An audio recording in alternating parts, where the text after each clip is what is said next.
আপনারা কিছু মনে করবেন না, আজকে আমি একটু পরিষ্কার করে আমি কথা বলতে চাই।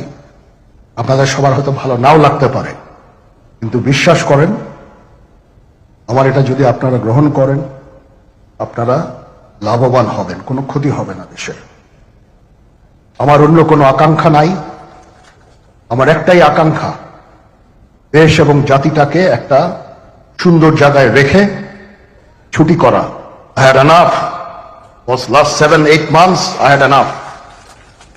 আমি চাই দেশ এবং জাতিকে একটা সুন্দর জায়গায় রেখে আমরা সেনানিবাসে ফেরত আসব।